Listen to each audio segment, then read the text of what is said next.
It's time for Pod of the Dead.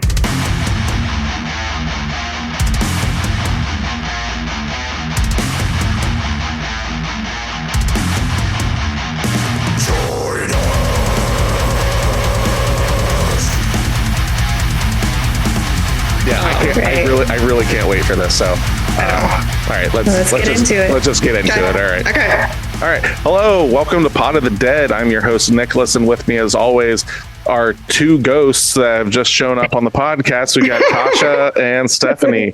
On today's episode, we are covering 13 ghosts. So before we really get into all the nitty gritties and stuff of it,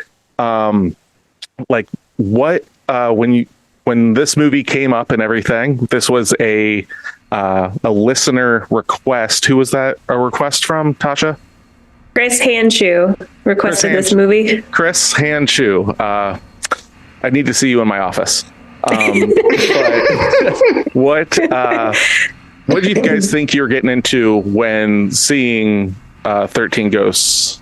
I loved this movie when I was like 11 or 12, so I forgot so much of it, but I knew I was getting into Matthew Lillard territory, so that made me really happy. Right on.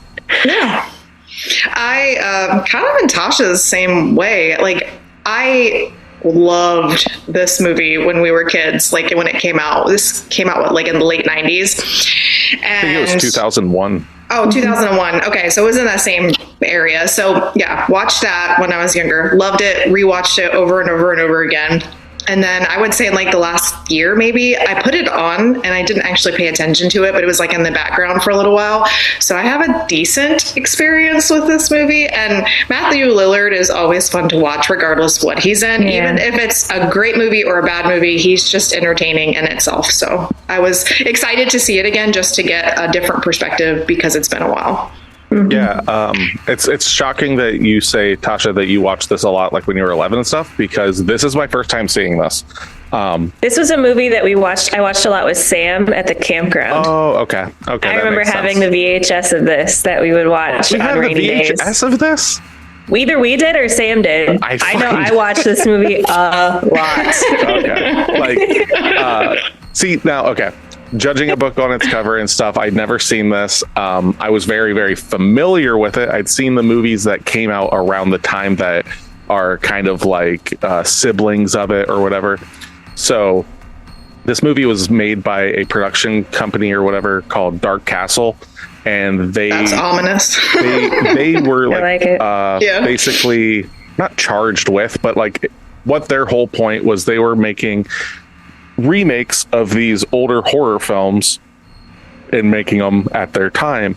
And I'm a really big fan of their first one that they did. This is the second one. 13 Ghosts is their second film. Their first film they did was the remake of House on Haunted Hill. So these are by the same people? This is by the same company. And then the third film was Ghost Ship. So those were like the three movies that they did. But yeah, like going into this, I knew Matthew Lillard was in it. I knew it was an early 2000s horror film. I knew it was a remake. I didn't know much about it. I knew it dealt with like a big glass house like that. Mm-hmm. Like I remembered not remembered, but like I knew about the style of the film. Like I knew about like, oh, it's got like these ghosts and there's this big glass house. And like, that's all I knew. And Matthew Lillard and Tony Shalhoub was in it. I knew that Tony Shalhoub was in it. I knew Monk was in it. But beyond that, I knew fuck all about it. So going into this blind and like kind of going like, okay, this was a big budget film, well, quote unquote, big budget film that came out in the early 2000s. So you got to kind of like look at it with those kind of glasses, which the movie's full of glasses. But like I said, I'm going to need to see you in my office, though, about this film because maybe it hit me different because this is the first time I'm seeing it and I'm in my late 30s. Because like I saw House on Haunted Hill when I was young and I fucking still love that movie. If I would have seen this movie then, maybe we'd have a completely different podcast episode. But if you really like this movie, you're going to hate me today. It's okay. We're gonna have It's okay. Well, we're gonna war our opinions, so just stick around for that. That's perfect because they're gonna need you. Yeah. Nick's gonna dog on the film, and I'm just going to flip him the middle finger about 1,000 times. It's okay. You're gonna have to do it verbally so they can hear it. Verbal flipping of the finger. Fucking Stone Cold just kicks open the door. Middle fingers flying. So, Tasha, do you want to give us a little overview of 13 Ghosts? I sure do. Give me 1 second. Considering you sent me one from last week. A state-of-the-art remake of the classic William Castle horror film about a family that inherits a spectacular old house from an eccentric uncle. There's just one problem. The house seems to have a dangerous agenda all its own. Trapped in their new home by strangely shifting walls, the family encounters powerful and vengeful entities that threaten to annihilate anyone in their path. Yeah. Other than it's not an old really house. Good. It's not an old house though. Like that doesn't come across to me as this being an old house. Does this say old? Like it said old. I mean, on this review, on this little synopsis, it did say old, but I think you're right. It seemed, well, I mean, it seems very like steampunky. Oh yeah. So that's kind of with all the gears and pulleys and a lot of brass and stuff like that. I would brass. I would say like the idea behind it is old because of where it comes from, but like it was just built. So like that's, I don't know. Anyway, okay. But that does give the overview, so that's true. The original one, I've never seen the original one. I know that it exists and stuff like that, but the original one might have been just like an old house and stuff. That's true. That's just kind of how they put the trappings of it anymore. But all right, so let's see here. Yeah, I didn't know this was a remake. Yeah, I guess like what was his name? William Castle, I think is what they said. Mm-hmm. Yeah, all 3 of those movies are William Castle films: Ghost Ship, House on Haunted Hill, and 13 Ghosts. So that's all remakes? And they're all remakes. That's what Dark Castle was doing, was they were taking William Castle movies and remaking them. Oh, okay. So I think 13 Ghosts was another, I didn't look it up, but I believe the eccentric uncle character and stuff, I believe it was played by Vincent Price, who was in House on Haunted Hill as well. So he's got that kind of like, oh, well, welcome to my old house. I love Vincent Price. Like he was played by F. Murray Abraham. Yes, yeah. And the only thing I really know him from is he's like the big game hunter in Jumanji. Yeah. Like, that's yeah. That's the only thing that I really remembered about from him and stuff. But is Vincent Price or he the dentist in the Johnny Depp Willy Wonka? Yeah, yeah, Vincent Price. No, that's Christopher Lee. That's the guy that plays. I'm getting way off. Yeah, Christopher Lee was an old school actor and stuff. He did a lot of horror stuff. He played Dracula and stuff in like the 60s and 70s, but he's also mostly known as Saruman from fucking Lord of the Rings. Oh, okay. Yeah, Christopher Lee. He also legitimately killed Nazis in World War II, and he legitimately had a metal band like before he passed away and stuff. What a guy. He lived a life. Yeah, Christopher Lee is fucking badass. Like, if you want to like really feel like you haven't done much in your life, just look at what Christopher Lee did with his life and go like, I need to step up my game. Yeah. But all right, so what do you girls think in 2001 the budget for 13 Ghosts was? Oh. The budget, a lot of this movie is all back end creation. This isn't practical effects at all. So I don't know. There's a lot of practical effects in this. The house mostly is practical effects. I like to think the house was actually a house. The ghosts are practical effects. There's a lot of camera trickery. That's true. With like the edits of cutting in, cutting out, cutting in, cutting out kind of stuff. But like realistically, the stuff that's CG, you can tell is CG, but then like everything else is basically practical. I The wish joys of that, early 2000s CG. yeah. I'm just surprised that it wasn't like Rollerball or whatever, and just have like a bunch of new metal playing through the whole movie. Like I was my expecting that, and it didn't happen. Well, no, because that was there really big. There was one song that was basically the song in the movie. Yeah, which that is was a good really song. big. That was really big with like horror films, like in the early 2000s and stuff. Was just like, hey, let's get Korn to play music in it, or Slipknot, or whatever. And, Oh. Like I was Queen of the Damned. yeah, I was just waiting for like, like, but there was none of that. So. No, there wasn't.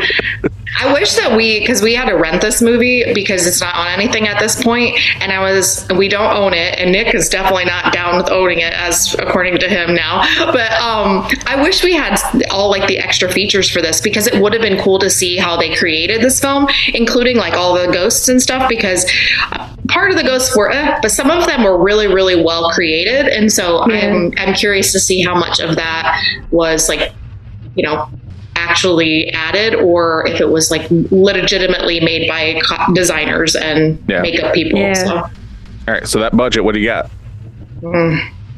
77 million. 77 million in 2001. This is why I usually let stuff go first. And I just went for it. 20 million.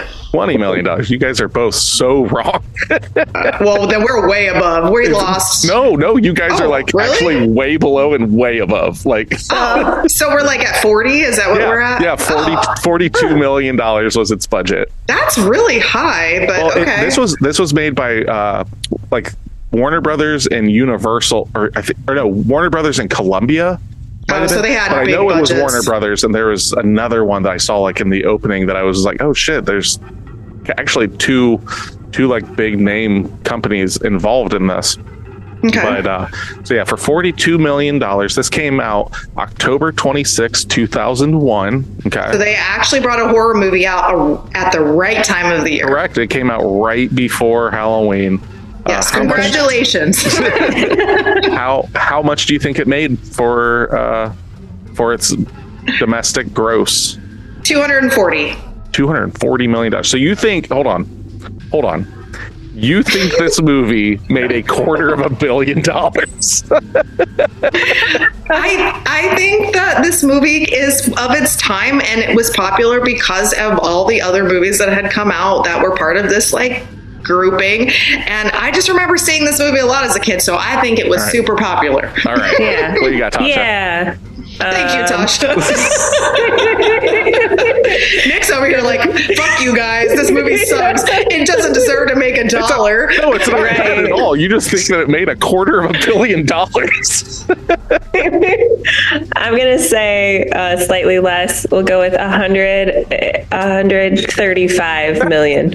This movie made This movie made $68 million. Oh, that's sad.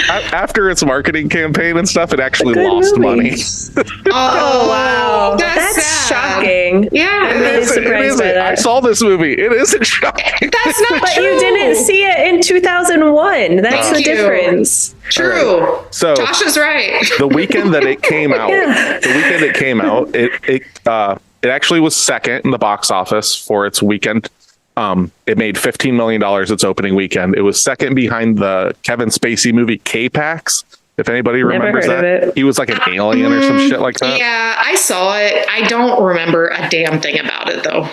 But I remember stuff about 13 Ghosts. So. The week before this movie, though, there was another horror film that came out that I actually do like, and it's on that line of like it's a thriller, like it's not quite horror. Are we going down that line today like we did last night? Well, it's From Hell. From Hell came out the week prior. Oh, with Johnny Depp. Johnny Depp about that Jack movie's the Ripper. amazing. That movie's amazing. Oh, okay, yeah. I know. Yeah, so that came out the week before and everything. So it topped it and everything because From Hell came in second and everything. And then the top five would be K-Pax, 13 Ghosts, From Hell, Riding in Cars with Boys. Drew Barrymore. Yeah. There you go. And then number 5, I believe its second week. I think both those movies came out. And then I think the next one, Training Day, also came out with Denzel Washington. Came out the week prior as well.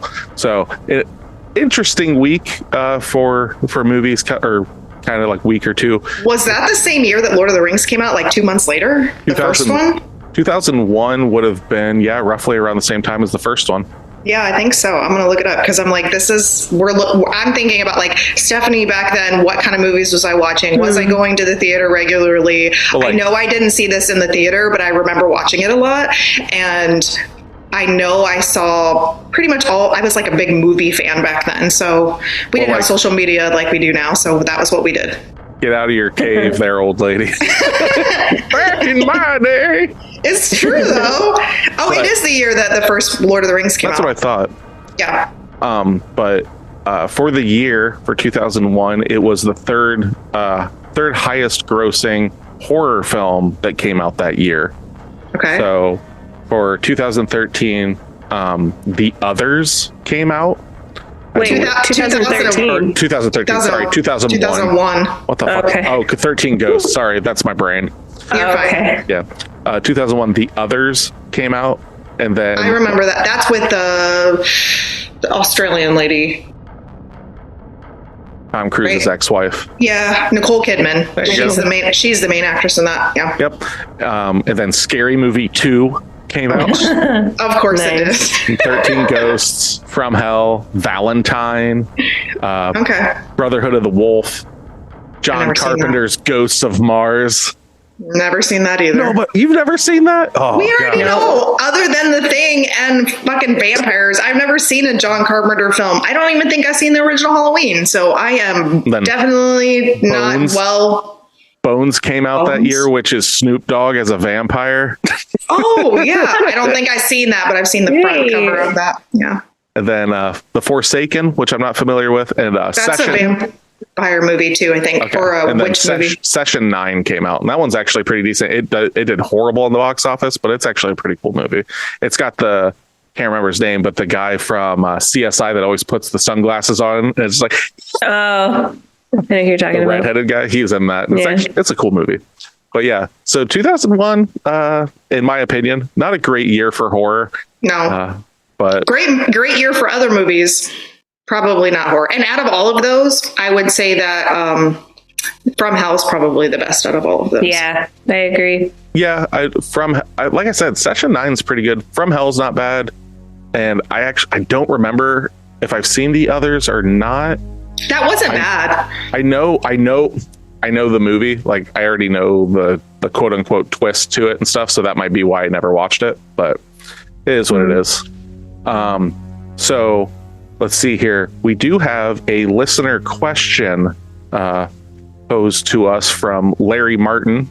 Thank you, Larry, for posing a question. Yes. Larry asks, I've been listening, really enjoying the podcast, and here's my question to each of you. What, in your mind, makes a good horror movie for you? Blood and gore, suspense, story, jump scares? All right, Larry, we will try our best to answer this.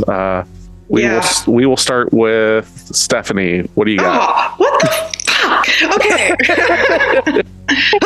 Okay, so what constitutes as a good... I'm just reiterating it like we're taught when we're like in third grade. Just say the question again. Okay, so... what makes a good horror movie to you? Like, what is it? What makes it...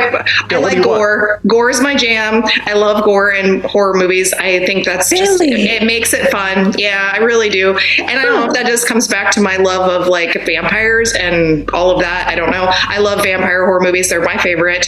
But I also am learning to like, because Nick's exposing me to them, more creature features. They are definitely, with more practical effects, are more enjoyable. I am a plot slut, so definitely give me a good plot. On the occasion, like this movie specifically we just watched, I think that it's not always necessary, but I need to know the why. I think that's my biggest downfall. If you have a bad guy or a situation and there's no good answer of why, I just get frustrated. So plot is definitely important. So gore and plot and good acting, because some people really get down on the cheesy acting, and apart from Evil Dead 2, nothing else can do that. So like, I don't like, there are certain very, very rare movies that can pull that off and be successful. And I am not a Mighty Python watcher or anything like that. And I know that's not horror, but like that kind of humor, you don't like corny cheese, and it's Monty Python, not Mighty Python. See, that should tell you that I don't even know. I know she watches it. Exactly. Don't like Monty Python. I wish I would have known this before I married you. Sorry, honey, but papers will be served today. Thank you. That's nice. I hope you like sleeping in the snow. Oh yeah, and that's probably about it. So yeah, and we already know Tasha's suspense is also good. But I think I know what Tasha's is, so I'm excited to see if hers is what I'm anticipating it being. So go, Tasha.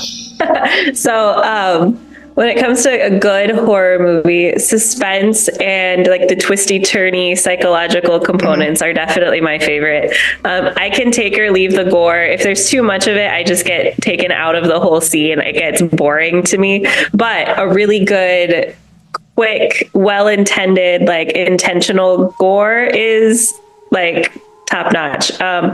There's a movie we watched recently, and it's like the gore comes and goes really quickly and it's shocking. I like that more so than like slasher, just over and over stabbings or cutting up people or something like that. But if it's quick and shocking, then that's exactly what I like. I love jump scares. I live for jump scares. I don't necessarily care about the plot a lot of times. Throw me into a setting and I'm good to go. I don't tend to ask a lot of questions about like plot holes or things like that because it doesn't matter. I'm usually like feeling like the emotion, and that's what I'm there for. All right. That's true. That's what I anticipated. I figured she'd be like, no, do not give me that gore. But I agree. Like, I don't like slasher stuff either that much because I feel like it's just too overdone. It's repetitive. I think you need to keep it fresh and keep it moving. Like there's a spot in Green Room that it gets bloody, but it's perfect. Are you talking about the arm through the door scene? Yeah. Yeah. And then we just watched another movie the other day and it was just like a quick jab to the throat. Like you don't see it coming and it was beautifully done and stuff like that I'm happy with. But when it's just like blood and guts everywhere. What movie was it? Jab to the throat. It's called Beta. Okay. I have not seen that one. Yeah. Okay. It's pretty good. Okay, honey, your turn. Answer the question. Yeah, for me, it depends. Like, okay, so it's kind of a nuanced question for me. So it's like, what makes a good horror movie for me? Realistically, it depends on what the movie is trying to do. So I like very serious horror. I like very corny B horror. So it's a lot of like, if it's done properly, I'm kind of down for a lot of things. But I don't like PG-13 necessarily. I always feel like right. they're pulling punches then. The whole point of a horror film for me is to be shocked or like challenged in some way. Like I'm not a slasher fan per se. I know that we keep saying that, like all three of us say that, but it's because for the most part, slashers are color by numbers in a way. They are. But when a film like turns it on its head or something, it can be interesting. So originality of story can be a definite like, oh, I've never heard about this. Like for instance, Wesley and I went and saw Night Swim this past week. He really liked it. I was pretty lukewarm on it, but the premise of the movie was enough for me to go, you know what? If they remade this in the right hands and stuff like that, the bones are really good. So I'll give movies flowers when I think it's deserving. Practical effects through the roof. If you're gonna fucking put people in rubber suits and we're gonna blow up things and arms are going to get ripped off and all this kind of stuff. As long as it's practical, I'm down. I can pick out CG, not all the time, because some people are really, really, really, really good at that. But like nothing takes me out of a movie harder than fake violence. And like that sounds fucked up, but like if it's computer generated blood and gore and stuff like that, I'm out. I'm just not into it. But if it's gonna be like some stockings full of wet newspaper and red Jello, and you're gonna like, even if it's like super cheap, and then you can tell it's cheap, but people worked really hard at doing that, I have a higher appreciation for that. So yeah, like, I'm not a jump scare person though. I'm not either. 9 times out of 10 though, my reason for not being a jump scare person is specifically like how a lot of them are done. I will cite James Wan. There's always a music cue that builds to it, so it kind of blows its load before it happens. So there are well done jump scares in the past. I feel though that it's been overdone so much that you already kind of know it's going to come and everything, but that's just me. Like, I'm that person. Like, it doesn't work on me. It doesn't work on me either. I've been jump scared recently even, and it was done well. And it was actually from a movie. I was kind of surprised that it did it. I watched, what was it? Insidious 3 with Wes. And I didn't really care for the first 2 of those. The third one though was actually good. And that one actually got me twice. It actually made me jump twice, like physically jump. Wes physically jumps at every horror movie we watch. But that made me jump twice, and I was actually shocked. Like, I got a couple points for that. I was like, holy shit, like, they actually did a really good job. And it was because there wasn't a musical cue and stuff. And it was just like, oh shit, like that kind of, it worked really well. But for me, what makes a good horror film is originality, practical effects, a cohesive story. It does not have to tie up every loose end and everything, but it has to make sense in its own like building, as it were. Yeah, its own world has to make sense. Unless it's just trying to be crazy and over the top, like something like Reanimator or something where it's just like, this is just going to be ridiculous.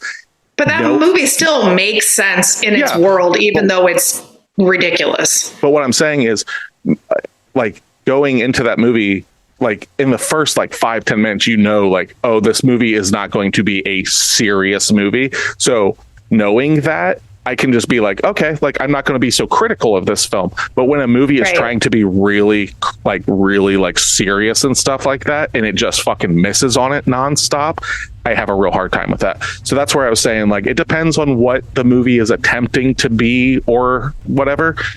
I will base it off of that. If this is going to be Cabin in the Woods, which is like a satire of horror and stuff like that, I'm going to judge it in that realm. If this is going to be a very serious, like A24, like Green Room, for instance, where it's a very tense movie, it better fucking be tense, because if it doesn't meet that bar, it's going to be lame. So for me, what makes a good horror film: cohesive story, original in some facet, like, and practical effects. That's what does it for me. I will watch about anything as long as you do that. And rated R. Or not even rated, but don't give me a PG-13 horror film. Like, please don't. But I think there are certain horror films that are under, like, they're PG-13 because they are supposed to be to a younger audience. Actually makes sense. So, like, the Gremlins, that was a really cute movie. That's a horror movie, technically. Yeah, but that's not for, like, what makes a good horror film for me? Yeah. That's the question. Yeah. So, something else that I wanted to... Oh, sorry.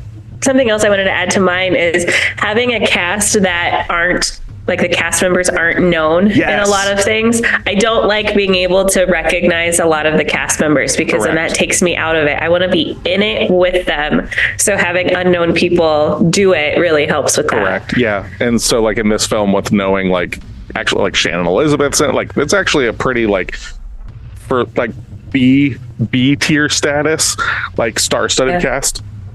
Like, it's just, I don't know, like, I 100% agree with that. Like, going in and not knowing anybody and everything, you don't have any preconceived notions of how they're going to act or what you can base them against. Like, for instance, like Matthew Lillard, instantly going into this film, my brain goes, Scream, Scooby-Doo. Like, that's what my brain goes to. Like Shaggy and Stu. He's typecasted in all of his movies. So like his personality, if you're going into this movie, he doesn't have a large range because that's what he does. That is his specific niche. His range, though, like, not to like, this is not spoilery or anything, but his range is really weird in this movie because there are times in this movie that I think he did a good job. There are times in this movie that he is overacting so bad, like, in my opinion. Like, it's just, I think it was intentional. I was gonna say, I think that's from the director and stuff like that, because I can base him against other films he's been in. The way that I always kind of look at that is like the prequel Star Wars films. I've seen like those people like play in other films. I've seen Samuel L. Jackson. I've seen Ewan McGregor. I've seen Natalie Portman. I've seen Keira Knightley. I've seen all those people. Yeah, Keira Knightley plays Natalie Portman's like side, like that's the person that pretends to be her. Yeah, if you didn't know that, I didn't know that. But I don't watch those movies anyway, so I don't have anything like. But like I've seen those people act, and then like they play in the Star Wars films and stuff. Specifically the prequels, they're so like emotionless and stuff like that, and you can tell that that's from direction.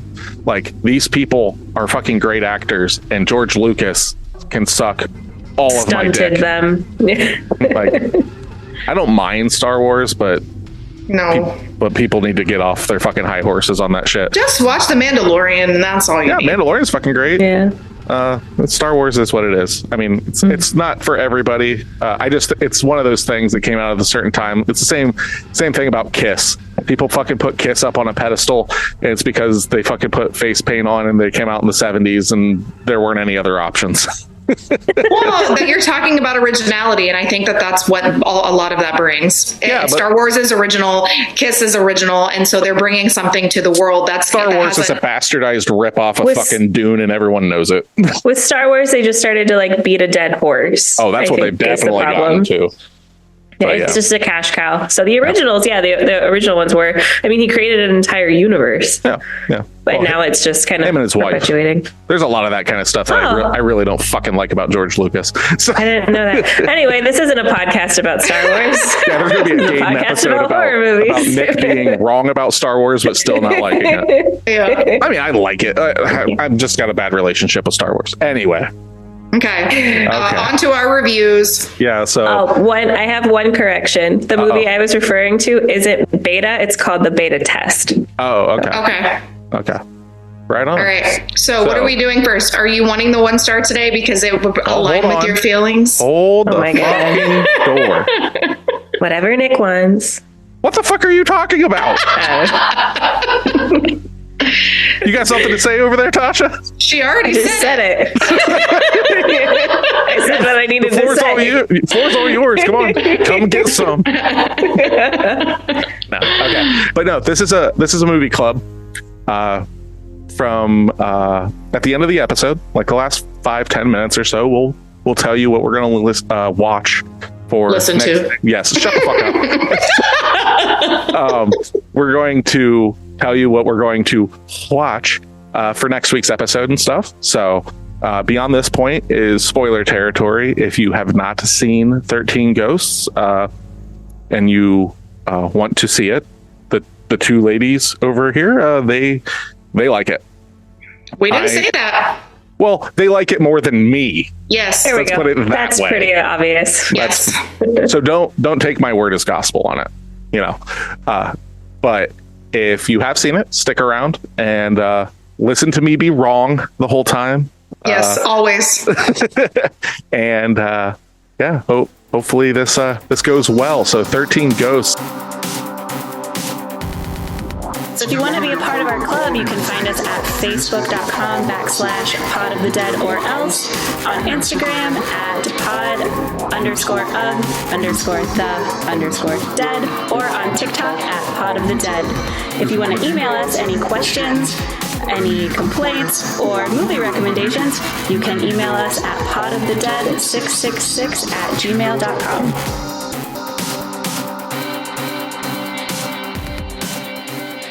Yeah, let's go with our reviews. Which review should it be? Let's go with our 10 out of 10. Let's do the 10 out of 10 first. Okay, Tasha. All right. Okay. in all caps, I absolutely adore this film. 4 exclamation points. They are serious. Yeah. Stoked. This film is by far one of my favorite movies. It's probably... Stop. That's what they said. Stop. That's what they said. Tasha, stop reading out of your diary. We don't yuck other people's yums here. Sorry, honey. Right. Shush. No, she's supposed to be reading a review. She's reading her own diary. Well, let her do her diary. thing. All right, go ahead. Sorry. It's probably in my top 10 horror films of all time. What the fuck? Tasha, stop it. Maybe you'll appreciate the third sentence. It's the perfect amount of cheese mixed with some pretty scary looking ghosts. Okay, I get that. Yeah, okay. It doesn't take itself seriously, and that's one of the things that makes this so brilliant. I would also like to let you know that every sentence ends with at least one exclamation point. Literally screaming at the internet. Yeah. Yeah. If I wasn't so congested, I would totally just give it all, but I don't have it in me today. If they had gone for the full-on gore and scares without the humorous touch, it probably would have been terrible. I can't understand the low reviews, because if you watch it expecting a fun film rather than something terrifying, you will surely enjoy it. I 100% agree with that. Me too. I, all caps, love my horror films and watch pretty much anything, and I always find myself coming back to this time and time again. Highly recommend. Okay, all right. Mic drop. So, see, where they talked about expecting, if you're expecting it to be serious and stuff. I didn't. I was comparing this specifically to like House on Haunted Hill and stuff like, which I actually didn't know was made by the same company. I just knew that they were like in that same wheelhouse.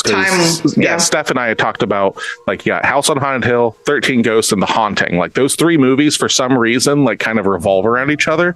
So I'd seen the other 2, and The Haunting is definitely a more serious horror film. So I knew, like, because it's not, it is cheesy, but it's not as cheesy. But like House on Haunted Hill, like it's got fucking Chris Kattan from fucking like, he's in it and everything. So you kind of know, like coming into it, like that it's going to be there's like a lot of levity to it and everything. So I knew that going into this, but I didn't take this movie that way, I guess. I mean, I didn't think it was like funny, haha, but I didn't take it like, I don't know. I guess I thought this was a little mildly serious, but not, I don't know.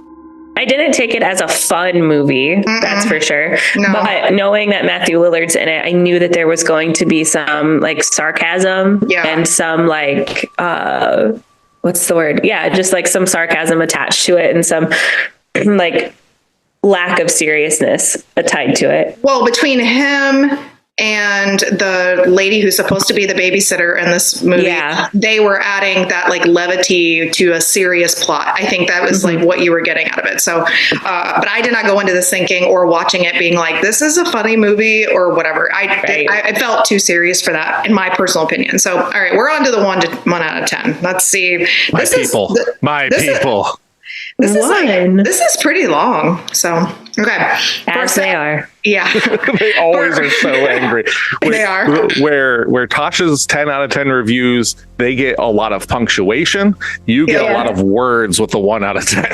You get a lot of paragraphs. And they're like breaking stuff down very specifically in this. So let's see how this goes. I haven't read this yet. I preface this every single time when we're starting this. So I'm new to this. You guys are new to this. So this review will be the podcast. Yeah. 3 days later. Yeah. For a second outing from Dark Castle Productions' House on Haunted Hill remake being the first, this movie was boring and dull. No doubt the effects of the house and the CGI of the ghosts were worthwhile and chilling. As for the actors, everyone was wonderful, especially Matthew Lillard and F. Murray Abraham. Abraham was in a role that the late Vincent Price would have been at home in. The characters for the rest of the cast were dull characters. You couldn't care for them that much. In the beginning, you did, finding out that their mother died and the loss of their house and now living in a tenement with a housekeeper. Tenement? Okay. How can you afford a housekeeper? That is true. I thought that very much so. Yeah, that is true. But I almost wonder he didn't have any money set back, is what he says, but he's paying a housekeeper to do nothing. Why to hang out with the kids while he's home. Doesn't cook, doesn't do windows, just is But sassy. does she just live there and like maybe she needs a place to live, and so like that's their we don't know their. They say like she's getting paid and everything. It doesn't. It doesn't. That part doesn't make sense. Yeah. But the children are brats. They don't listen. Makes you dislike them automatically. You forget about their mother's dead. The daughter, Shannon Elizabeth, is only eye candy in the movie. The son is morbid. He reads obituaries into his little recorder, disturbing. And the housekeeper who doesn't do any work. Yeah, the kid is literally like little Dahmer. Like he's my least favorite character in this movie. Really? Least favorite? Mm-hmm. I honestly, I think the housekeeper is my least favorite. Tony Shalhoub. Tony Shalhoub? Really? Tony Shalhoub. We'll get into that later. Okay. I didn't mind the boy. I mean, his mom died, so he's like fascinated with death. She's lucky. If that was my kid, I would want to be dead too. Jesus! Oh my God! Shut your mouth. That's so mean. Wow. Kid sucks. Jeez. He does suck, but it's not. My thing isn't his dark. It has nothing to do with his darkness or anything. It has to do with just he's annoying. That super rad scooter that he takes everywhere. Yeah, they're right in this that the kids don't listen for shit. Well, like I don't understand. They're in a brand new house with a bunch of cool stuff. Who wouldn't want to go explore? But I also don't understand like why his daughter, who literally looks like she's in her 20s, is just still. I don't know. I don't fucking keep on. Yeah, keep on. These qualities make you dislike them. They had more redeeming characteristics. You would like them. The only member of the family that you like is the father. He's trying to do the best he can. He is an average Joe trying to support his family and get in life but in life missing his wife in the process. The film could have been better than it was. I highly recommend the original 13 Ghosts, or if you want a scare, try the House on Haunted Hill remake, The Haunting, or even The Legend of Hell House. No, I've never seen that one. So this review was actually extremely nice. Like they were not going for the jugular. They were like very concise and they were actually nice. I'm applauding them, even though it wasn't as entertaining as the other ones. That doesn't seem like a 1-star review. No. It was just calling out its faults in the movie. I mean, I completely agree with that review in the sense of that. You got a problem with Tony Shalhoub in this movie, Tasha? I always have a problem with Tony Shalhoub. You don't like Tony Shalhoub? I don't like him. The only thing I liked him in was that really the 90s Wings. Yes, I liked him in Wings. But in this movie, I think he is like, he's whiny, he's judgy. He keeps referring to his son as the kid. I know, I've got that written down. Tony refers to his son as the kid a lot. What the fuck? Yeah. And then he's like, I'm doing anything I can for my children. Like, well, maybe refer to them as their name to start. I don't know.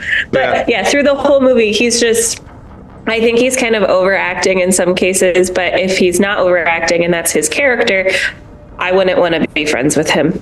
Yeah, I agree. I don't like him in this movie either, really. I thought he was possibly, like, considering the circumstances and everything, like, if we take the movie as reality or whatever, he was the most believable character, I felt. No. Like, looking I don't think so with that either. Looking at every other, like, you got the two kids that are just super, like, not annoying, like, because they're kids, are just like written as just super fucking annoying. The housekeeper is the same way, where it's like this would, what the fuck? Like it doesn't come off as funny, like her quippy, like there are so many fucking one-liners in this movie that it made me cringe. Well, the thing with the housekeeper, and this is what bothers me about it, I feel like they're playing into a stereotype. Oh, they were. They totally were. I do not appreciate that in this. Like, it didn't add value. How hard they were playing. Yeah, that part doesn't age well. That's for sure. How hard they were playing into that stereotype. How hard they were playing into that stereotype. I legitimately thought she was going to be the first to die. I thought that's how they were playing it. I was we're going to do like every little like cliche and everything, and then we're just going to offer and like first off, like right up. I thought that's how they were going to play it. That doesn't happen at all. And then she ends up being the hurrah at the end. And it was kind of like, that was cheesy in itself.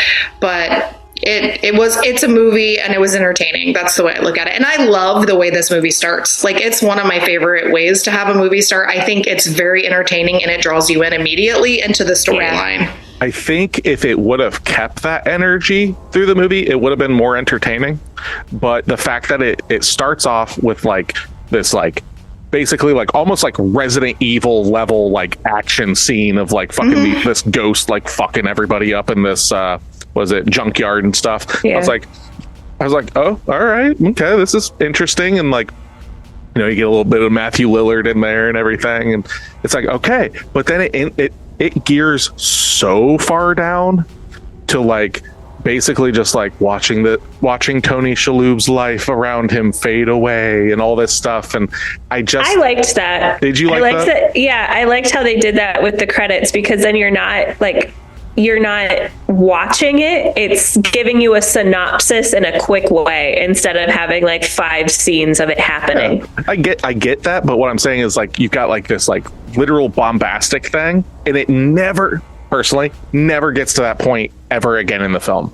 Like I don't agree. There are like bigger action scene kind of things in there, but I don't think any of them even touch like that amount of like intensity, because everything else that comes after it, like, yes, there's one cool kill in the rest of the film, and then I don't know, like, if you're looking for death count, you're only getting that really in the beginning. Essentially, I was looking for about anything. It wasn't even about death count. I was looking for I hear these ghosts are supposed to be really cool looking, right? They are really cool looking. There are 2, in my opinion, that were cool looking, and there's a ton of them. Yeah, I think a lot of them look really neat. The torso was cool. Yep. Yeah. Give them that one. And then the other one that I thought was cool, which one was it? Describe it. I can see it. Oh God. It's like the adult sized baby and the small person. Yeah, I liked those 2. The rest of them I just didn't care about, because like this was something that like they could have, like, I'm one of those people that's like, I want practical effects, right? These practical effects with the ghost makeups and stuff were so like cartoonishly exaggerated that to me it didn't come off as scary or cool. It was just overdone for the ones that they showed us a lot.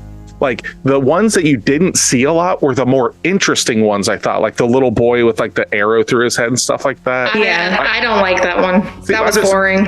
I'm just saying those are a lot better makeup things. The one with like all the railroad spikes in them and stuff looks really fucking dumb to me. The jackal one with like the caged head. That's amazing. I liked that one. I like that one a lot. Would look cool if we didn't fucking have the camera in her face all the time. If it was like shot in a different way, but it's so prevalent that it just looks kind of dorky to me. No, I liked all of those. The Arrow boy, he was one of the ones I thought was a little boring, but the torso was amazing. The torso was cool. I liked that one. I liked that was actually my favorite. The mom and the baby was a really good size difference plus kind of grotesque. I liked that. It was a carnival sideshow look to it. That's what I liked there. But yeah, like the jackal, when they're like talking about it and stuff, it's like, oh, the jackal's here, and then like it's, I don't know. I expected it to be a lot more menacing looking or whatever, and it just came off to me like a really bad Resident Evil character. Okay. Resident Evil I think has good characters too, so I can't say anything. I'm talking specifically about the games where like most of the bosses and stuff have like gimmicky looks and stuff like that. And like that's just kind of what it was. It was just like, oh, this one's got a cage on its head. It's like, but does it do anything different? Nope, she's just gonna run and scratch at you. I'm like, oh, okay. I liked all of those. There's very few of the ghosts that I didn't like. Like I didn't care for the boy, but I thought the jackal was really cool. The guy with the railroad spikes, yes, he's over exaggerated, but I liked that about him.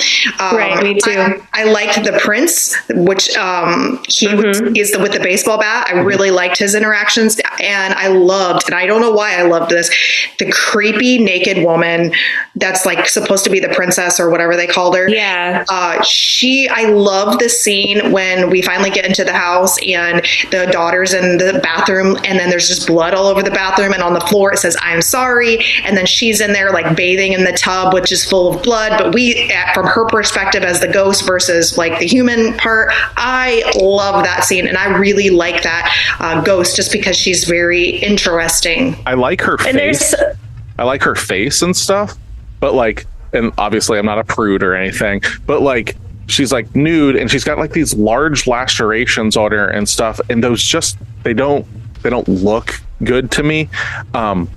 And it's another one of those things that like, if they didn't just sit the camera on her all the time, if it was like more like in shadows or something, I think it would be creepier if that's what they were trying to do. But like, it just doesn't come up. Like, if it's, I don't know the tone that it's attempting to, because I don't think it's hitting any of them. Okay. Gotcha. What do you think, Tasha? I liked the scene, the bathroom scene. I think it was too long, though, how much the daughter is like spending time in the water. That you could have taken out like 5-10 seconds of that and it would have been better. I really liked, I don't know if you guys noticed, but like the facial expressions of the princess when she's in the bathroom, she almost looks concerned. Mm-hmm. She doesn't look like she's out to hurt anybody. She looks like scared almost. And I thought that was really cool. And like, obviously I don't care to know like everything that happened, because that would take like a million years to learn everyone's stories, but there's like some look of like concern or fear when she's in the bathroom. So I thought that was really cool. It adds like an extra layer instead of like, oh, she's just out to kill people, because based on the theory of the movie, she could have killed the daughter right there, but she didn't. Well, but she does end up swinging on her right then and there when Shalhoub pulls her away from the water or whatever. Oh, yeah, that's true. Forgot about that part. So, like, they could have explained more about these ghosts and stuff, and the time would have been fine, the same, because there is an insane amount of expository dialogue in this movie where it's just like, oh, you didn't know this? And then they just explain shit nonstop. Yeah. We even, like, by the end of the film, we get, like, a fucking recap of the film up to the point of what's happening. Like, that's true. I think that's stupid. Like, there's like a half hour of this film. Yeah, there's a half hour of this film that they probably could have cut out because of how much plotting around in slow-mo they put in. Like, every fucking scene seems like there's like a slow-mo scene of just a person walking into a room. Oh, this is so good. All this kind of shit that was not necessary. They could have filled that with actually more explanation of the ghost, the thing that people want to see in this film. But like, they just keep plotting around and everything, and just like, I would do anything for my wife, and we just keep getting the same thing over and over. So that kind of shit drove me fucking nuts in this movie, because I kept checking my phone like, this movie's got to be about over, right? And like, nope, we're halfway through it. I was like, Jesus Christ. Like, it wasn't like it was smart, like intelligently done, where it's like, oh, I didn't notice that. It's like, we're just going to keep information from you and then give it to you later in the film like it's supposed to be some like revelation. And it's like, well, no, actually, this book has all of these ghosts in it, and we're going to just show you pictures of it, show the ghosts, and that's it. We're not going to explain anything about them. So it's all style, no substance. Like, from the house, the ghost, that's all it is. And like, the fact that there isn't just corn or something playing in the background of this movie is shocking to me, that it's not just like dun dun dun dun dun dun dun dun. It's like ghost boobs, ghost boobs.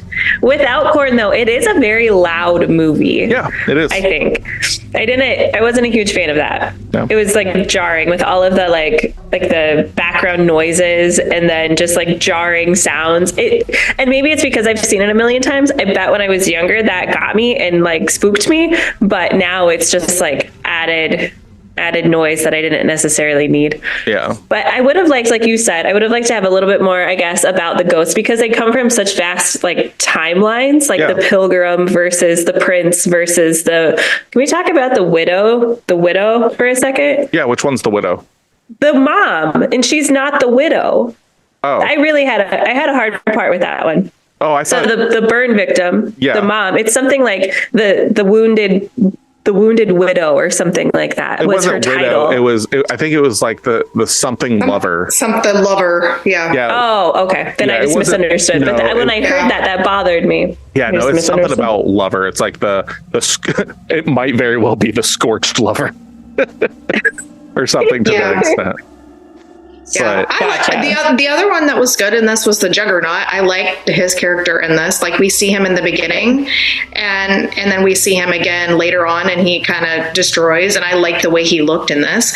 But the only thing I liked that they had a twist with the woman that was in the house. That was entertaining. I thought, where you think she's on your side, she's not on your side. So I completely forgot about that. So that was good.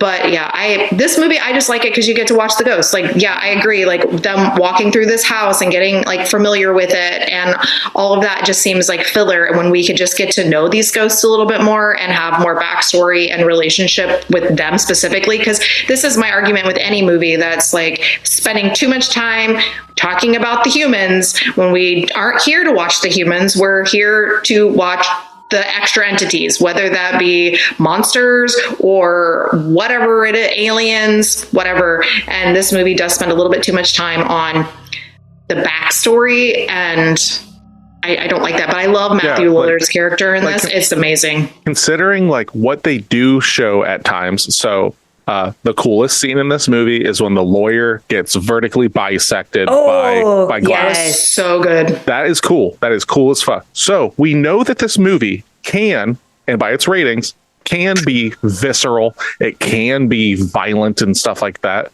It's the only time it really fucking happens, though. In the beginning. Like, nothing like that, though. So that happened with him. Right. So it set this tone that I was like, oh, shit, we're going to get some like gnarly stuff going on. From that point forward, you don't get anything else. Like, you don't like, you get some scratches here and there. You get Matthew Lillard bent in half. Yeah, you do get him kind of crushed in half. So that was all right. But I was really expecting. But yeah, nothing beats the bisected body. Like, and then the slow. Point. Yeah. The slow drip. Yeah, that was cool. But then there was like some things like this movie literally. It's almost like it had like a list of cliches in front of it, and it decided to do all of them because like I'm not going to go down the whole list, but like the whole thing of like they literally like walk to a point and they're just like, hey, let's split up. And it's just like, are you fucking serious? Like, and it's not like they naturally split up somehow. Like they do kind of do that later on with like how the house moves and some people do get split, but they literally get to a crossroads and they go, you go that way, you go that way, I'll go this way. And it's like, this is fucking dumb. But and then Tony Shalhoub didn't even follow his own rule of like, just go down the hall and turn around and come back. And then there were like two huge things that I don't understand the rules, I guess, of this house. So they take a pane of glass from the wall and use it to block stuff.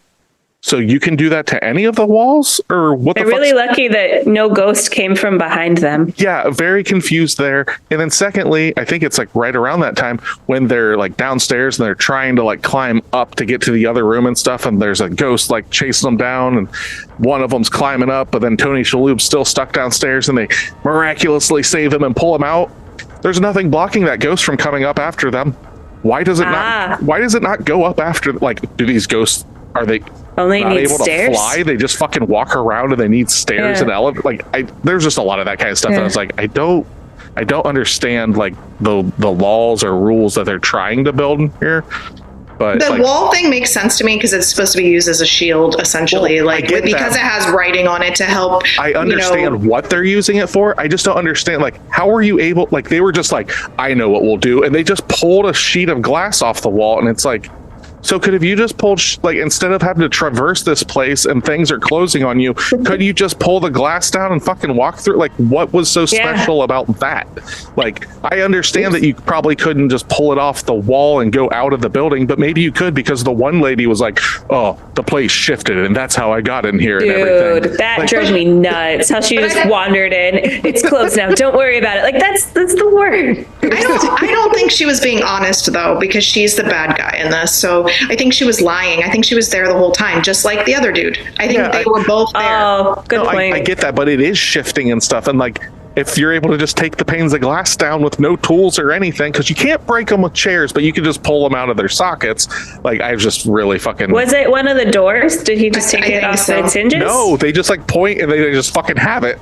And they're just walking around like it's a tower shield. And I was like, right. Okay, I guess that's what we're doing now.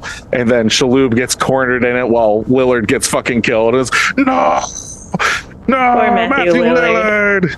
I also didn't like but right before that scene when they were talking and the camera was going through the glass and they're like showing their faces. Technically, we shouldn't have been able to hear any of that because Matthew Lillard made a really good point to say, like, this is so thick, you can't hear anyone scream. It's all soundproof and everything. And then it literally is happening, I think, in that scene. Right. And then the camera is on the other side of the glass. And I'm just like, what the fuck is going on? Now, follow your own physics. If the, like, and this is where I'm saying the tone is hard for me to understand. If it is supposed to be that unbelievable, there are other times where they're just like, no, we can't do that because of laws. But like, it's so all over the place. Like, it needs to stay in a lane, and I think it's trying to do too much from like a production standpoint, where it's like, we're going to be funny, but we're going to be shocking. We're going to add a little bit of gore here, and we're going to do this. And they're trying to get too many people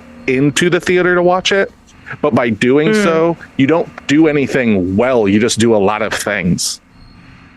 Yeah, I think that they could have definitely tightened it up a bit and spent a little bit more time building the plot instead of like literally info dumping on us in various spots and then redoing the same info dump later on, which was very annoying. The thing I argued with the most with myself in this movie was like, who trusts some random dude showing up to your house when you're home, but you're supposed to be out taking care of your kids, but then you have a lady there that's supposed to take care of your kids, but you don't have enough money to pay for any of your stuff. But then she doesn't do anything but sit at your table and talk. And then you have your daughter over here cooking, and this random lawyer shows up to tell you have a family member that died, and now you have a house, and then you go to this house, and then you randomly are now immediately moving in and doing all of this. That's how early 2000s movies work. I know. I'm sorry. If a fucking lawyer gives me that key and it goes in that lock, I'm not fucking walking in that house. Like, oh, look, this house is just made of glass. Okay, look at this fucking, like, it literally just looks like a puzzle box, like, that it's going into. It's like, how fucking dumb. Like, I'd just be like, I would totally walk in that house. This is what I thought, like, going into it when he's like walking in and like checking everything out. I'd just be like, all right, cool. So this is mine. Yeah. All right. Well, I'm out. I need to go get a realtor. I'm going to sell this place because obviously I work 2 hours from here at a school because I'm a math teacher. I can't afford the taxes on this place. I've already said that. I'm going to sell this fucking house. I'm going to have fucking the American Pickers come over and buy all this fucking brass. And we're going to fucking like live like kings wherever the fuck else 2 hours away from here. But the lawyer said he didn't have to worry about money. That part is also wrapped up. Well, then he was worried about his fucking son. I think that it would have been better off. He's like, you know what? That little bastard could go fuck off somewhere else. We're out of here. He should have just left both of his kids and his housekeeper there and just fucked off. No, I don't agree with that. But when they walked up and they were like, this house is beautiful or something, I was like, who sees this house and says, yeah, that's beautiful, and I'm not creeped the fuck out? I don't. I thought it looked creepy as hell. I'm like, no. Nothing about it seems creepy. It looks creepy doesn't mean it's not beautiful. I didn't think it was creepy. I just thought it was just overly opulent and stuff like that. Yeah. I didn't think it was creepy. I just thought of it as like a beautiful art piece. You know, like that's how it looked to me. But it's like, not, to me, it's not a home. It's an art piece. Yeah, and that's why I would have sold it, because there ain't no goddamn way that little shitty kid on his fucking Razor scooter going to get fingerprints all over my goddamn glass walls. Fuck that kid. Yeah, it was, like I said, this movie does have some holes in it, let's just say the least, but I still find it, for whatever reason, especially that opening scene and then some other scenes throughout, very entertaining. And I love Matthew Lillard's character in this. He's funny. He also is like over the top, like he always is, but then and part of it makes a lot of sense. Like, I love the scenes where, because he's like a psychic or whatever he is, he touches people, he can see their history, their past, and then he can feel these ghosts. And I love that. And he takes medication to like dull the senses. And I like that about him. And so like when he touches people, he gets a headache and he's like laying on the floor. So I felt like all of that was very on par for like his character. And then he's trying to help people in this house. And even though he's like, I'll just pay you all your money. Like, none of y'all want to die. The thing that I didn't like about this was that it talks about in the book or whatever that each ghost gets released at a specific time, and they should have played into that more. Like, there should have been a chiming, or there should have been a something that where we as the viewer was like, this is number one, the first ghost goes, and then we're waiting on edge to see when the next one gets released. And so then we're building up to like a fever pitch of getting all 13 ghosts out and then what they do to wreak havoc in this house. And I felt like that was severely lacking because they were just randomly getting let free. We didn't have any understanding other than them showing us this like locking mechanism in a room. They showed us like 3 or 4 times, and you could see where the number had moved, like the little pointer had moved. Symbol. Yeah. But other than that, like, or like the spinny thing, it would show us in the middle of the floor. But that doesn't tell us a whole lot. Like, yeah. I mean, we don't read that. We don't read Latin. It was just, I don't know. That was really lacking for me in the plot. Yeah, because it kept showing the spinny floors over and over again and how they linked. But yeah, we didn't know which symbol equaled which ghost really until the very, very end. True. Well, what you girls will probably be kind of excited about, considering that's what you want or need or whatever, is it might be coming out this year. They're making a television series out of this. Okay. So they definitely, and it's like, if it's by Warner Brothers who has it, that means it's going to go to Max because that's who owns that. So there'll probably be some decent budget behind it, and they might actually flesh that stuff out about the ghosts. Is it going to be made by Mike Flanagan? God, I hope not.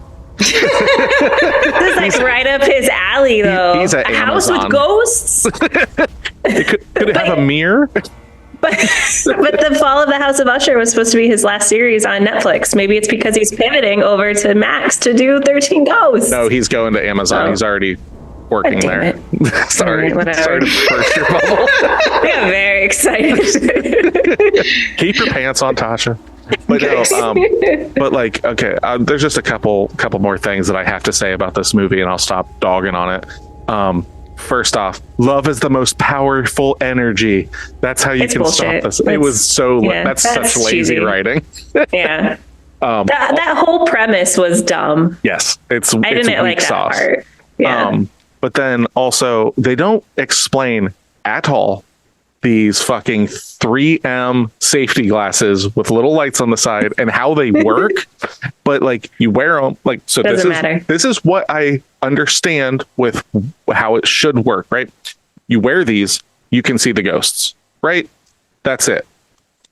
But for some reason in the editing, no matter whether they're wearing glasses or not, every single fucking time we show these ghosts, we just have to keep doing jump edits of them disappearing, appearing, even if they're wearing the glasses. So am I led to believe that even while wearing the glasses, they disappear and stuff? Or is that just flashy editing? Either way, after they did it the first time, I don't think they needed to do it ever again. It made it like set like, hey, this is what, they kind of are like this, but then they just kept doing that. And I found it to be annoying. I think it's like an apparition. Like, they can appear and then they can disappear to move to another spot, or they can disappear to just like, I don't know, go away. But like the glasses make it like, once you put the glasses on, you can see them. Like, that's kind of what we're told, like when they're downstairs and they put it on. But like, they'll be wearing the glasses, they'll be just one person, but they just keep showing the ghost appear and disappear. So but we're not in the first person perspective. We're from a third person perspective. So our view is not their view. Oh, I'm not going to fucking buy into that shit by any means, because like, they don't, like, you can't see them at all without the glasses. They make that very well known when the girl's getting drug up by the jackal and everything like that. But like, when they're wearing the glasses, like, it's just overdone. Like, if they did it once, I'd be fine with it, but it's just one of those things. I liked that aspect of this. I felt like, I felt like it would have been. It would have been too busy, I think, if the ghosts were always just like wandering around the basement. Yep. Well, no, just show, like, if you're showing them, show them. Stop making them appear, disappear. And like, as they're walking towards you, that's what I'm talking about. They just keep doing that. Like, I'm not saying that like they need to just be, like they just keep doing that every single time. And I'm just like, am I supposed to believe that that's what you're seeing? Or because like they don't explain the glasses. Like that's the thing. If they explained a little bit of the glasses, but no, we have to have a, hey, remember through this whole movie recap and stuff. Like they worry about giving us that information, but not explaining the ghosts, not explaining the glasses, not explaining anything that actually matters. But I mean, you get the gist of the idea of the glasses. You put them on, you see the ghosts. Yeah, I agree.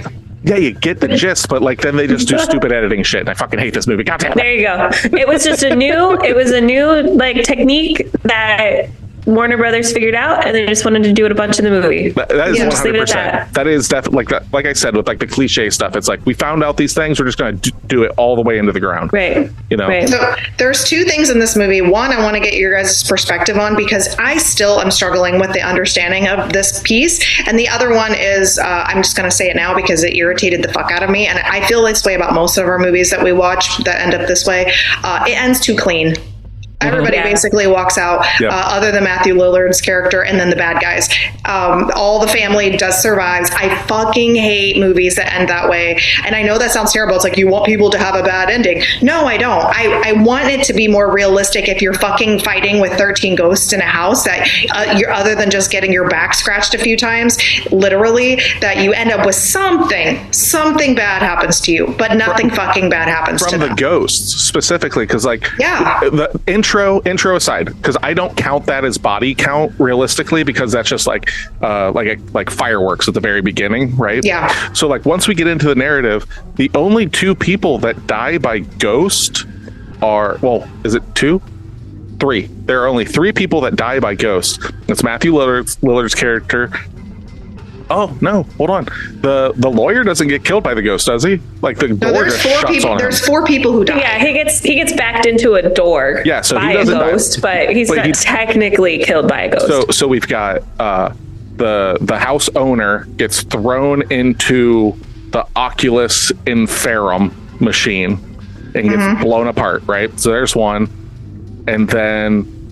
The woman? Matthew Lillard. The woman doesn't get killed by the ghost, does she? She gets killed by the fucking owner. She gets killed by the owner. She's still body count. So four people. I'm not talking about body count. What I'm saying is, how many people actually get killed by the ghosts? We have like the ghosts are our big thing, right? This is what we go into this movie expecting the ghosts to kill people. Half of the people that get killed in that house are not even from the ghosts. No. But here's the thing. That's what the woman said, that the ghosts were out. What was it? Somebody had mentioned that the ghosts were out to kill and torture because that's all they know. But is that really the case? Or are they just tortured souls? Because as they're leaving, they're just fading off into the woods. So maybe they're just tortured souls. They don't necessarily want to kill people. They just want to kill people that are keeping them captive. Yeah. I guess. But so Matthew Lillard died by ghost because he was the one that captured all of them. Owner died by ghost because he was the one that captured all of them. But the lady in the bathtub tried to kill Elizabeth Swanson or whatever her name is because they're associated with the house. I don't know. I see a movie title called 13 Ghosts and a dude gets cut in half by a glass pane. I expect certain things, and I just didn't get them. I agree. I wish there was more death in this movie, and it wasn't so cleanly put together. But my thing I was going to ask you guys is to what your perspective of this is, because like I said, I don't know what I call it. Okay, so in the movie, we see the little boy downstairs, and then we see our Cyrus, is that his name? In the background. So you're assuming, because earlier in the movie, he supposedly dies, right? And he's got like this gash in his neck, and that's how we see him die. And then we go to the boy in the basement. We see him behind a pane. We're assuming, if you hadn't seen the movie before, that maybe he's another one of the ghosts. We don't really know, right? And then later in the movie, it comes to fruition that he is not dead. And he's just out walking around trying to fulfill this book and open the eye of hell or whatever the fuck it is. And it's the Oculus Inferum. All right. Okay. It's the Sorry. It's Oculus's eye. Thank you very much. But anyway, so they do this, and he is with this woman, and he still has this cut in his neck, and he's still all fucked up and like all bloodied and stuff. You had to and sit Nick through and I like were 3 hours of special effects makeup to go to the house. yeah, and I'm just like, what was the purpose and the necessity of him showing up here out of random? Because I understand why he was there, but with all of this makeup gash in his neck. In the hopes that Yeah, I when don't Tony Shalhoub sees him, he's wearing the glasses. Right. Because yeah. then he just takes them off and he's like, He's you're still actually there. real. I'm just like, this is so fucking stupid. Yeah. That felt Because like- I feel like it was days later that they went to the house. So he's still wearing the same outfit from just days before. He's just been in hiding in the rafters. He's My just hiding time on the to basement. pounce is nigh. I mean, I guess if it happened just a day before, that would make sense. Like where he just went to the house and like had this fake makeup put on him, and then he just didn't worry about it because they were in the process of just trying to get everything done. But how does that still prevent you from taking a shower, dude? Like you have bathrooms in this house. Like you could take off your fake makeup. The only other explanation I could have was like maybe he got into it with one of the ghosts again. But like who? But then that wouldn't make sense because then his throat would be oozing and like all of that is stuff. specifically from that altercation at the beginning because there's a piece of metal there. So Yeah. the only thing that makes sense is that that is an actual wound. But it's not doing anything. I know, like it's like, and that would be So he survived that?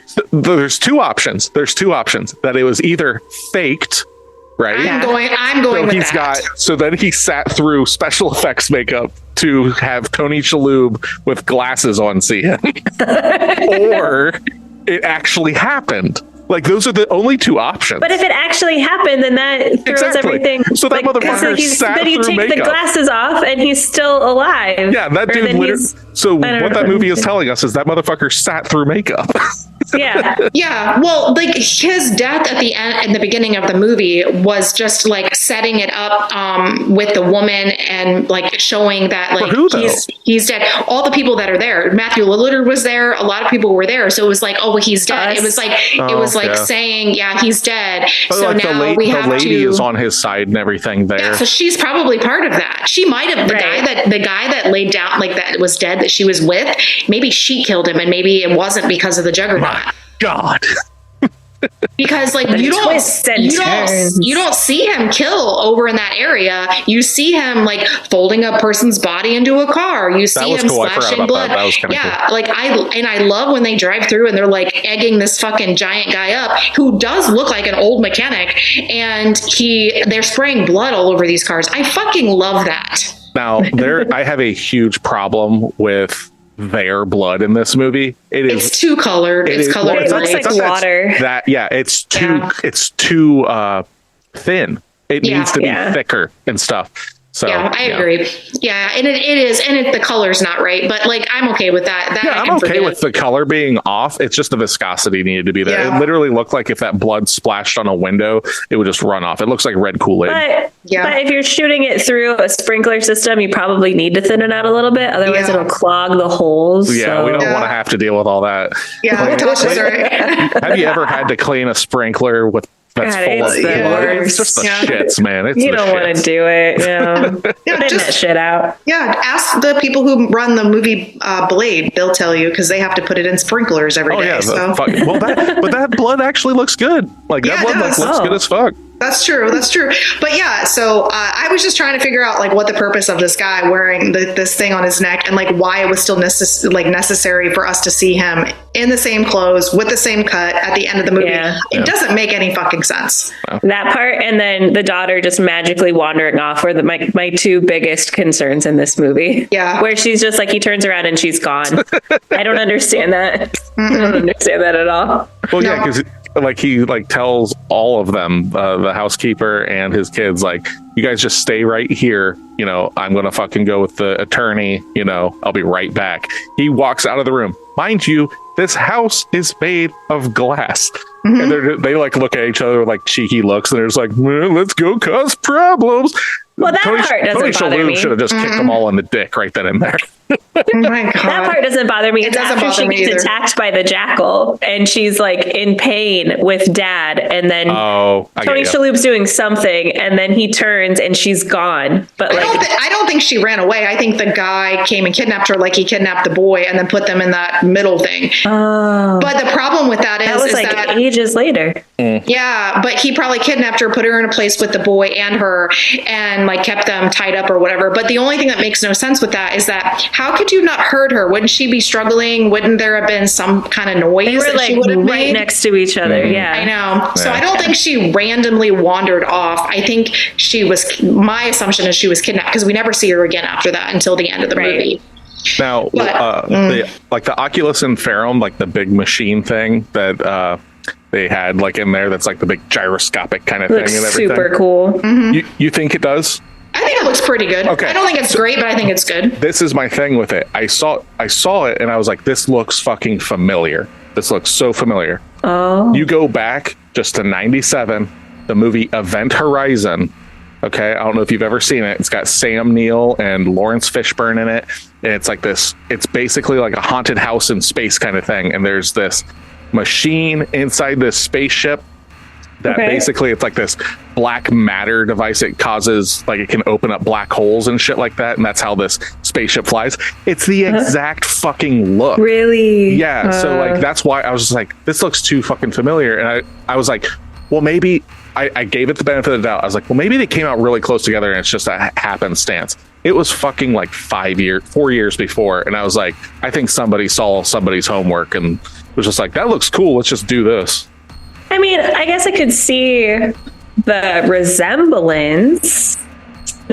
Are you talking, there's like an orb in the center and then like colored light or like lights around a bunch of different sway thingies? When you're seeing it in motion, it looks exactly like the fucking like bladey things that are like when the kids are sitting there and everything. I was like, this looks exactly the same.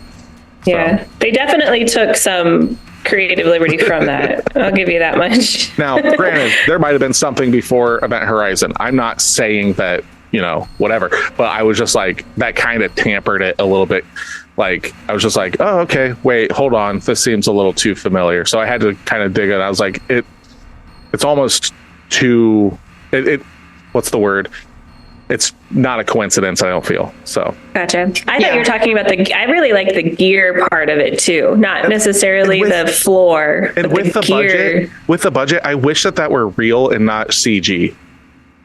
Oh, it looks good. It doesn't look bad. It doesn't look bad, but like when it starts breaking and stuff, it looks really shitty. And then like the 2 times that the CG is glaring is like when it's breaking, it looks really bad. And then when the big, I can't remember his name, but Cyrus, is that his name? The big bad guy? Yeah. When Cyrus gets killed, thrown into it, it just like, that looks so fucking bad. It does. That does look really bad. But I don't care. It was the movie. My whole thing's just with like the budget and where they put money and stuff. Like obviously like, the house looks cool. I know that like to make the house seem bigger and stuff like that, they basically just kept rearranging like that. The space that they actually worked with in this movie was not that large, and they just kept moving around the walls and stuff to make it look like different rooms. And they just did different set dressing and stuff, which I think's a really good way. They obviously did like really good with like the makeup and stuff of the ghosts and stuff. It's just my problem with it is just how it's shot and everything. But like you can see like the money was put to good things. And then there's just like some other stuff that's just like, I wish you would have just spent some more money on this part here and this part here to like make it more cohesive, because since all of this other stuff is practical, the CGI stands out so much more. Okay. That's my problem there. But yeah. Okay. So ending it up here, who was our favorite actor or performance in this movie? Okay. What do we got? Personally, my favorite is half of Matthew Lillard when he's doing well. But like I said, he's really like, there's times where it's just, his overacting is like really bad in my opinion, but then there's other times that he's like hitting really well. So I'll give half of Matthew Lillard. And I actually like Tony Shalhoub in this. I thought that he was, I thought he did a good job. Everybody else I wasn't like that fucking impressed by. Okay, Tasha, what do you think? Matthew Lillard all the way. Yeah. Good for the good and the bad. Take the good, you take the bad, and then you have the facts of life. Matthew Lillard. I would say Matthew Lillard too, but I also liked the ghosts. I thought they were really well, especially like the jackal part. I thought that was well acted, and I liked some of their characters technically too. So I would say the ghosts were good. And if you're talking human alive, he was alive for most of it. Matthew Lillard. So and I liked Matthew Lillard as a ghost too at the end, where he was just like chill, leaning up against the thing like Keith Morrison. So since you guys seem to have a problem with Shaloub in this movie and stuff, you're not a huge fan of him in it. If you were to have made this movie, and if you would have made this movie and stuff, who would you cast? Let's just say at that time, or you know what? Better yet, if you were to make it now, who would you cast? Like, who would you put as a lead in this to be the dad? And like, if you're like, I just don't like Shaloub. He's just blah blah blah. Is it because of how the character's written? Yeah. Okay, but like, who would you put in there? Both. You just think it's garbage from top to bottom. Yeah, Tasha doesn't like him as an actor. Yeah, I am not like that. He's an okay actor. I don't have any skin in the game with that. I'm just kind of like, meh, he's fine. But I don't know if I would pick a different actor specifically. I just think they should have written his character better. He was obnoxious, and I did not. And then the whole thing was like, I love my kids. I need to take care of my kids. I love my kids. I got to take care of my kids. I got to find my kids. Okay, but let's have a better character arc here. Let's have a little bit more growth. Let's have a little better acting. Love is the most powerful energy. Yeah, I mean, there was some parts, the acting in this in certain areas weren't the best, and from other characters too. But he was supposed to be one of the main characters, and like, I want the main character we're going to watch to actually have like, I don't know, something that I like about them, and his character he just doesn't work for me. Yeah, I can't think of anyone, but that's not because I want him to play the part. Just I'm drawing a blank on like early 2000s dad actors. I mean, there's John a lot of Stamos. There you go. No, I don't like him either. What the fuck? Okay, let's see who else we got. I know who we could get. Tasha would love this. We just get John Cusack to play the role. I think that's on par. That's just swapping. This is basically the same person. Yeah. Let's see here. From the movies that came out, we got Kevin Spacey. I know he's a sex pest and stuff, but let's just say back then he wasn't. Like, you got him. Samuel L. Jackson. He would Samuel L. Jackson. Just put him in anything, and it'll make it Samuel L. Jackson with just a better. bunch of white kids. Yes. Yep. I love Anyone him. else? Any other options? The only one that comes to my mind, I can't remember his name right off the top of my head. Oh shit. Let me see here. I'm not going to look it up. Fuck that. I'm too lazy to do that. Yeah, I don't know who it could be. Yeah. I don't know. I mean, you could probably put anybody. I mean, Keanu Reeves would do better. It's just, he's not the greatest actor. And like, I think you could probably put most people in there and it would be a little more successful. You could put a no-namer in there. I mean, we watched The Void. The guy that plays the main character in The Void, he would have been great in this. Like, realistically. So, yeah. I don't know. Just somebody who's not such a dick.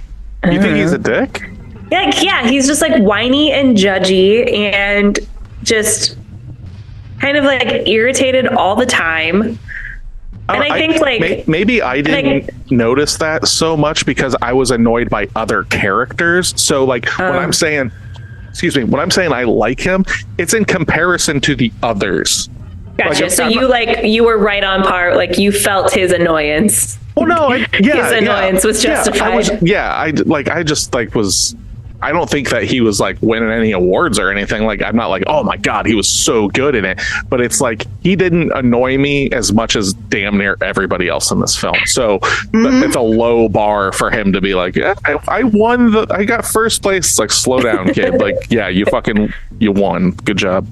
Well, the only guy who technically didn't have any annoying parts because his part was so small was the serious guy, Cyrus. Yeah, Cyrus. Yeah, because he's like a serious character. Like, so he wasn't annoying at all. But like everybody else was just obnoxious in this film.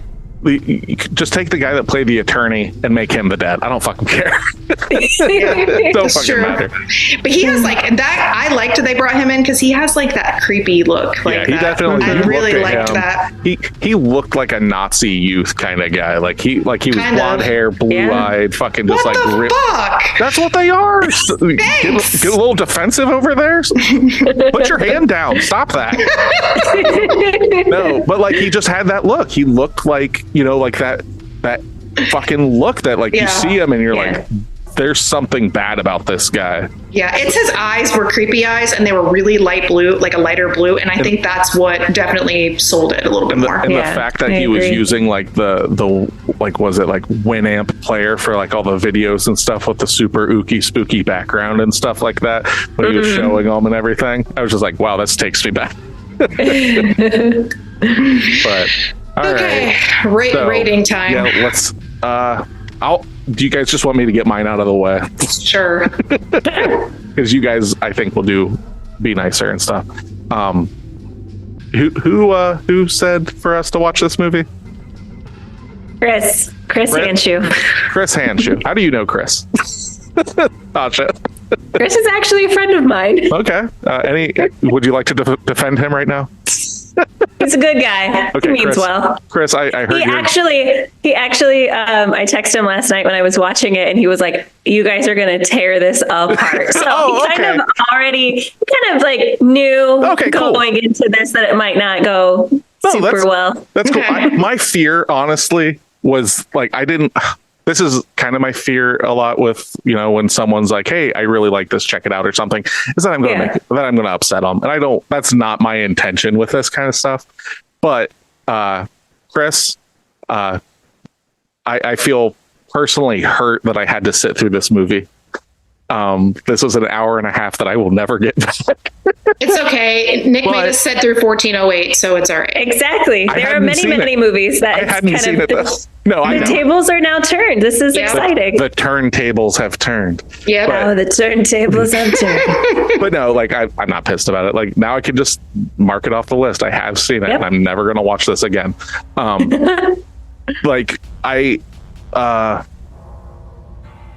see what they're trying to do here. There are definitely some good bones there and everything. I wish Matthew Lillard was more Matthew Lillard like for me. Like that's the thing. Like I came into this expecting certain things and it just didn't deliver on any of it. He's so Matthew Lillard in this. I don't think so. I really don't think so. And I've seen him in quite a few films and like this like, yes, there are times when he's Matthew Lillard, but there's a lot of stuff that he was too whiny and stuff, and that's not what I think of when I think Matthew Lillard. I do, because that's part of his personality.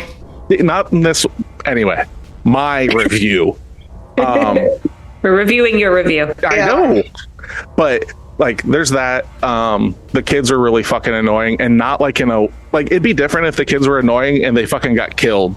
But it's like, because that's the point. And it's justified. Yeah, that's the point of a lot of that in horror films is like, we're going to give you characters that you don't like. So then you're like cheering when they die. Like, they're just fucking annoying. So like that, I just literally had to sit there, watch them be annoying, not get a lot of kills that I thought I was going to get. We like just kind of cheesy, this, that, and the other with camera stuff. It felt like it could have been an hour long and it would have still got the same fucking point across and all that stuff. For that, all of that, I'm giving this movie a 3.5. All right. That's low for you. Yeah, I did. I'm not kidding. I did not like this movie. Like I'm grasped. Like the 3.5 is specifically because the house looked cool. The concept was cool. Everything and it had one cool kill, like legitimately one cool kill. All the other kills I didn't care about. The lawyer getting killed was cool. That's it. Okay. So, all right, Tasha, what do you got? Okay, first, Tasha, before you give that, did you stay awake? I did. Oh, for God's sake. She's doing so good. I'm killing it. You are. I even watched it in my bedroom and I stayed awake. Congratulations. Yay. I'm 3 for 3. I know. I would like to say, though, about my review and stuff. again, just prefacing, I did not watch this when I was younger. This is me watching it now. So Yeah. All right. What do you got, Tasha? So there are some definite like flaws to this movie, but as Nick mentioned, he's just now watching it. I loved this movie as a kid. I had forgotten about it, so I haven't seen it in probably 20 years. We've talked at length about Matthew Lillard. I'm cool with the whininess. I'm cool with his sarcasm. I'm cool with him being him. I thought he did really well. I didn't see the kids as being as annoying as you did.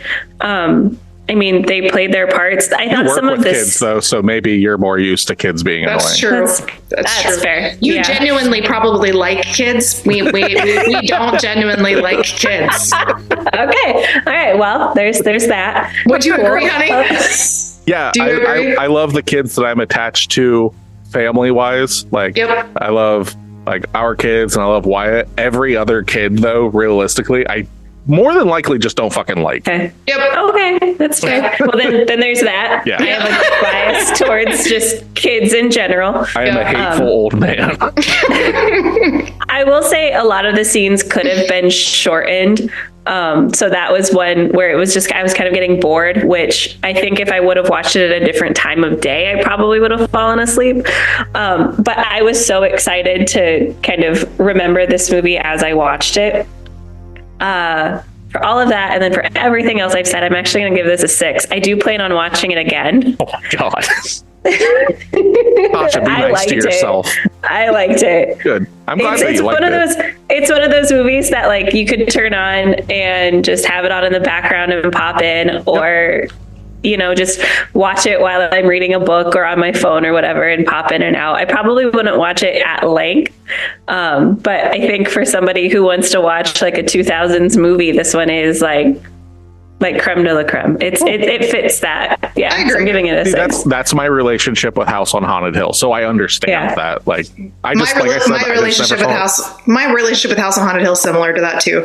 Like all of those movies have nostalgia behind it. I'm not going to like reiterate everything Tasha said, but I agree with all of it. So I'm just going to say I wrote my review last night. I put my star rating down after Nick was over here complaining about like how horrible this movie was, and I was like, he's a tantrum. Yeah, literally. I can't believe we watched this movie. This is terrible. And I'm just like, it really is not. Like, I will watch this movie again. Like, I won't watch it like as a yearly thing probably, but like it doesn't bother me. It didn't anger me. I wasn't like hoping for it to be over. Like, I was just like, this is entertaining enough and nostalgic enough to like, I could pull things from what I remembered and then things that I didn't remember, which was nice. And I gave it a 6 star as well as Tasha. So I was like, that's awesome. It's not a great movie, but it's an entertaining movie. A 15 and a half. That's a 52%. Oh, barely. Just skirting by. Barely. So with a 52%, you will more than likely get some kicks out of this. Yeah. Not for everybody, obviously. but you will more than likely, you know, like pass fail for us is 50%. So like it just squeaks by. I guess like if Matthew Lillard was not in this, it would be a fail. Right. True. 100%. Yeah. So the Matthew Lillard, by the grace of God, gets this movie. Saves the day. Yeah. Yep. He does that in a lot of his movies, though, realistically. Yeah. He just is a very strong presence in his movies. And if he's a front runner, he's just so entertaining. Scream would not be Scream without him. Yeah. Well, see, that's the thing when we're talking about like the whiny stuff, the whininess of him in that is like when he's like injured, when he's like, I don't feel so good, man, and stuff like that. Everything else in that movie, though, he's not whiny. Like that's where like the whininess doesn't work for me in this film where he's like doing that all the time. It just kind of bothers me. And then obviously as Shaggy in the fucking Scooby-Doo movies, he's supposed to just be a scaredy cat and stuff. And I was really hoping like just remake this movie, right? And we just put the Scooby Gang in it. And just that would actually work. And it actually probably would have been fucking really 10 times better. It would really work. That idea. I'm on board with that. And just Maggie, and there's just it's running after Scooby, and Yeah. The adult version of Scooby-Doo. Oh, That would be fun. That'd be great. That would be fun. Yeah. I know the first one. I think both of them were directed by James Gunn, the guy that did the Guardians of the Galaxy films and shit. Okay. Yeah. Okay. Yeah. So have him do 13 Ghosts meet the Scooby Gang. But here's the thing: would you be able to pull the mask off of the ghosts, or would they be real ghosts? Well, they'd be real ghosts. It'd be one of those ones where if it wasn't for you and that dog, old Mr. Jenkins was doing some shady shit, but the ghosts were still real.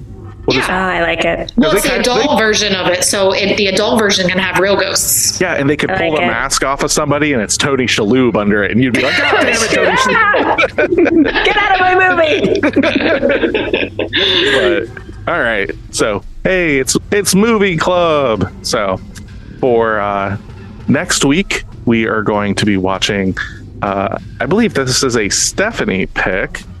Coming up, we are going to be watching the movie X.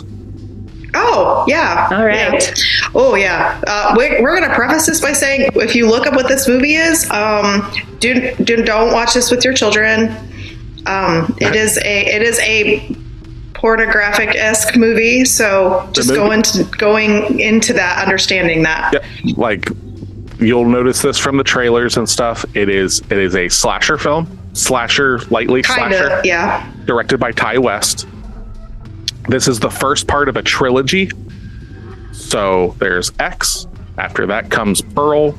And then this year they are releasing Maxine. So those are 3 movies. Okay. So this movie is a slasher that was made just a couple years ago. I believe it came out in 2021, 2022. But it is set in the early 80s. So think of grimy independent porn culture and stuff. That's kind of where it's set, because it's basically, and you know this from the trailer, so I'm not giving anything away. I'm just basically telling you, Tasha. So kind of prefacing it so you okay, this is what the movie is. People are going to make a porn out on a property and shit goes sideways. Yeah. Got it. And it's a period piece. Yeah. Takes place early 80s, maybe late 70s, but I think it's early 80s. Yeah. This was initially a Nick thing. He wanted to see it a while ago, and then he was like, hey, you want to watch this with me? And I did. And then I just think it would be really good for a lot of people to watch, because I do find it really good. So it's a good movie. I am definitely excited to see what you think, Tasha, and I'm excited to see what anybody else has to say about this movie. Where can we find it? Right this second. I know the last time I saw it, it's on Showtime and shit like that. I have a physical copy of this. Of course you do. Of course I do. Us normal people who don't buy movies and stream them. Where can we find it? The only movies that I own are horror films and martial arts / samurai films. I would like to point out the fact that you have 1408 on DVD, but not 13 Ghosts. Oh, no, I don't have it on DVD. I have it on fucking Blu-ray. I paid extra money. Paid extra money. Yeah. And I had it for too long that I couldn't return it back to Amazon. I did that with Buffy. We watched Buffy. You returned it? And I fucking sent that shit back. Yeah, so the new rule is we're doing it that way. It wasn't streaming anywhere back then. And then literally we watched it. We did the podcast, and then it fucking showed up everywhere to fucking stream. And I was like, I fucking hate it. This movie sucks even more now. But yeah, so we're gonna watch Ty West's X for next week's episode. And sounds good. Yeah, don't forget to send us some questions and stuff like that. We would definitely like to hear from you guys. And movie requests. Yes, please. Those are so fun. Yeah, and fucking even if you think it's a bad movie and you want to see us tear it apart, fucking shoot. If you love the movie, shoot. Whatever. We'll take all into consideration. Right. For Pod of the Dead, I am Nicholas. I'm Stephanie. I'm Tasha. Come back and listen to us, or else.